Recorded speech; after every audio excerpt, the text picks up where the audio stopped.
அனைவருக்கும் வணக்கம். வருகின்ற இந்த சனி பெயர்ச்சினால நிறைய ராசிகள் வந்து பார்த்தீங்கன்னா, கோடீஸ்வர யோகத்த வந்து அடைய போகுது அப்படின்னே சொல்லலாங்க. இப்போ 2026 மார்ச் மாதம் வரக்கூடிய இந்த சனி பெயர்ச்சினால வந்து நிறைய ராசிக்காரர்களுக்கு வந்து பார்த்தீங்கன்னா, அவங்களுடைய வாழ்க்கையே வந்து அப்படியே மாறப்போகுது அப்படின்னும் வந்து சொல்றாங்க. அது மட்டும் இல்லாம, குறிப்பிட்ட இந்த 4 ராசிகள வந்து பார்த்தீங்கன்னா, சனி பகவான் எப்பவுமே கைவிட மாட்டாரு. சனியுடைய அருளால் வந்து கோடீஸ்வர யோகம் வந்து கிடைக்கப் போகுது அப்படின்னு சொல்லியிருக்காங்க. சனி பகவான் பார்த்தீங்கன்னா, குறிப்பிட்ட 4 ராசிகள் மீதும் மிகவும் அன்பாக இருப்பார் அப்படின்னு ஜோதிடத்துல வந்து கூறியிருக்காங்க. சனி பெயர்ச்சியின் போதும் அவரால் பாதுகாக்கப்படுகிறார்கள் அப்படின்னும் வந்து கூறியிருக்காங்க. இப்போ நம்ம இத பத்தின டீட்டெயில்ட் இந்த வீடியோல பார்க்க போறோம். இது போல இன்னும் பல விஷயங்கள நீங்க தெரிஞ்சுக்கணும் அப்படின்னா, செல்வ ரகசியம் 369 சேனல சப்ஸ்கிரைப் பண்ணி வச்சுக்கோங்க. ஜோதிட சாஸ்திரத்தின்படி நீதி கடவுளாக அறியப்படும் சனி பகவானுடைய மாற்றம் அனைத்து ராசியினருக்கும் தாக்கத்தை தான் ஏற்படுத்தும். ஆனா குறிப்பிட்ட ராசிகளுக்கு தான் அதிக நன்மை கிடைக்கும் அப்படின்னு சொல்றாங்க. அவர் பாரபட்சம் பார்க்காதவர் அப்படின்னு இருந்தாலும், சில ராசிகள் அவரது ஆளுமைக்கும் குணநலன்களுக்கும் நெருக்கமாக இருப்பதால் அவருக்கு அந்த ராசிகள் மீது தனி பாசம் இருக்கு அப்படின்னு ஜோதிடத்துல வந்து கூறியிருக்காங்க. இப்போ சனி பெயர்ச்சி 2026 மார்ச் 6, அதாவது நாளைக்கு வந்து பாத்தீங்கன்னா சனி பெயர்ச்சி வந்து நிகழ இருக்கின்ற நிலையில பலரும் தங்களுடைய ராசிக்கு என்ன பிரச்சனை வரும் அப்படிங்கிற அச்சத்திலேயே இருக்காங்க அப்படின்னு சொல்லலாம். சில ராசிகள் சனியோட பிடியிலிருந்து இந்த ஆண்டு விடுபடுகிறார்கள்.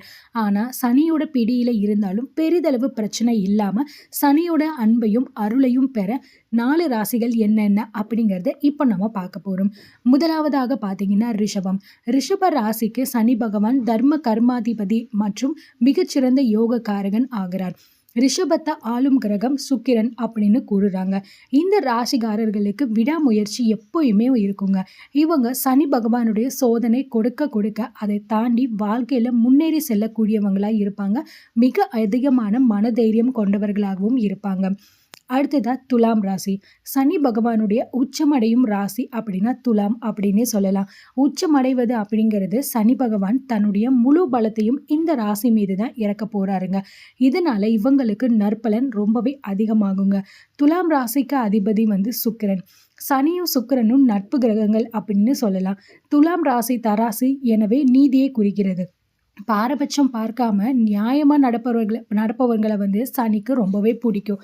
துலாம் ராசிக்காரர்களும் அப்படிதான்.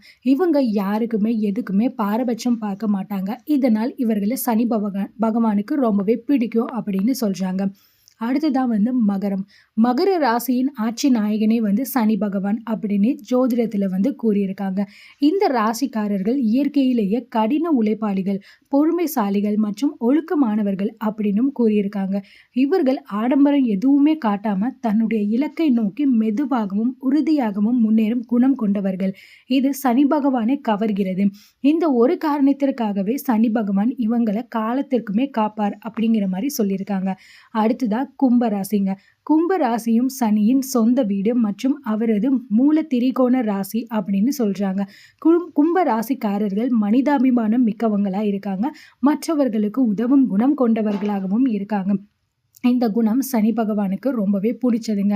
அதிக அறிவுபூர்வமாக சிந்திப்பதிலும் சமூக நலன்ல அக்கறை கொள்வதிலும் இவங்க சிறந்தவங்க. நேர்மையை விரும்பும் சனி பகவான் இந்த ராசிக்காரர்களுக்கு எப்போதுமே அந்தஸ்தை தான் கொடுப்பாங்க அப்படின்னு சொல்லியிருக்காங்க. இந்த மாதிரியான விஷயங்கள் எல்லாமே வந்து பார்த்தீங்கன்னா சனி பகவானுக்கு ரொம்பவே பிடிச்சதுங்க. இப்போ வரக்கூடிய இந்த ஒரு சனி பெயர்ச்சியை வந்து நிறைய ராசிக்காரர்கள் பயந்துகிட்டே வந்து இருப்பீங்க. நீங்க பண்ணக்கூடிய நல்ல விஷயங்கள், நல்ல காரியங்கள், தான தர்மங்கள் இது எல்லாமே கண்டிப்பா உங்களுக்கு வந்து காப்பாத்துங்க. அதனால நீங்க வந்து சனி பகவானை நினைச்சு பயப்படணும் அப்படிங்கிற அவசியம் கிடையாது. அவர் வந்து ஒரு நீதி கடவுள். நீங்க எந்த அளவுக்கு நன்மைகளை பண்றீங்களோ அந்த அளவுக்கு உங்களுக்கு நற்பலன்களையே தான் அவங்க அதிகமா கொடுப்பாங்க. முடிஞ்ச அளவுக்கு நீங்க இந்த சனி பெயர்ச்சியில இருந்து நிறைய தான தர்மங்களை கொடுங்க. அதுக்காக நீங்க ரொம்ப பணம் செலவழிக்கணும் அப்படின்னு நான் சொல்லல. உங்களால முடிஞ்ச அளவுக்கு சின்ன சின்ன விஷயங்கள், யாருக்காவது சாப்பாடு இல்லை அப்படின்னா சாப்பாடு வாங்கி கொடுங்க. ஒரு வேளை யாருக்காவது டீ வாங்கி கொடுங்க.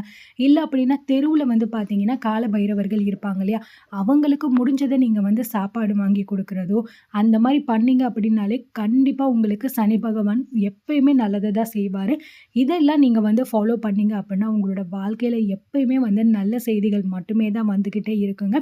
கண்டிப்பா நீங்க ட்ரை பண்ணி பாருங்க. அண்ட் இது மட்டும் இல்லாம, இன்னும் நெறைய விதமான ஆன்மீக தகவல்கள நீங்க தெரிஞ்சுக்கணும் அப்படின்னு நெனைக்கிறீங்க அப்படின்னா, நம்ம சேனல சப்ஸ்கிரைப் பண்ணிட்டு, இந்த வீடியோக்கு லைக் பண்ணிக்கோங்க.